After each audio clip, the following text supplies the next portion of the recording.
السلام عليكم. وصفة اليوم كيك بنكهة الحامض، كيجي غزال بزاف منعش ولذيذ. والناس اللي ما كتصدقش اليوم الكيكه ما عليكم الا انكم تجربوا هذا الفيديو. فالوصفه ديال اليوم ناجحه مليون في المئة ان شاء الله. وعلى بركه الله غادي ندوزو المكونات وطريقه التحضير. في اناء عندي هنا 4 حبات من البيض اللي يكونوا بدرجه حراره المطبخ. عندي كيس من سكر الفانيليا مع رشه من الملح. غادي نطربهم مزيان بالخلاط الكهربائي حتى كنلاحظ انهم بداو كيرغويو. عاد غادي نضيف ليهم واحد الكاس الا ربع ديال سكر سنيده او سكر حبيبات.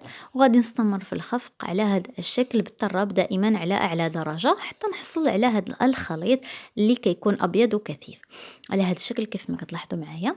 الان غادي نضيف المكونات الاخرى. عندي هنا كاس الا ربع من الزيت النباتي مع ربع كاس من أو عفوا كأس إلا ربع من الحليب وربع كأس من الحامض أو عصير الحامض.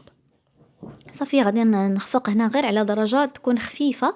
صافي وغادي نزول الخلاط الكهربائي وغادي نضيف هنا قشور ديال الحامض. انا استعملت قشور ديال الحامضة كاملة.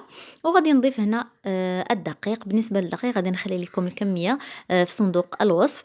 وغادي نبدا نخلط غير بشوية كيف ما كتلاحظوا من الاسفل للاعلى باش ما نطيح البيض اللي طلعت.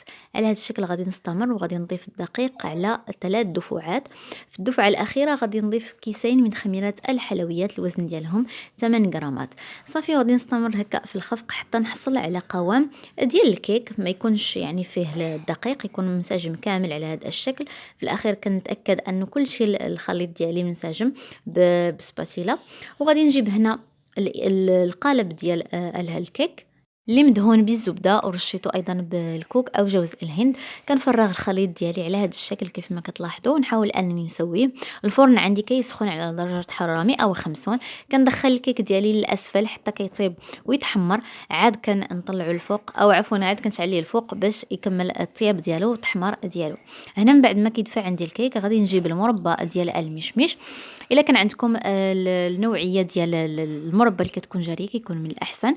انا ما توفراتش ليا. صافي كندهن الوجه والجوانب. وغادي نجيب هنا الكوك كيف ما كتلاحظوا غادي نحاول ان نرش جميع الجهات من الوسط والوجه وايضا الجوانب حتى كنزين هاد الكيكه ديالي كامله كيف ما كتلاحظوا.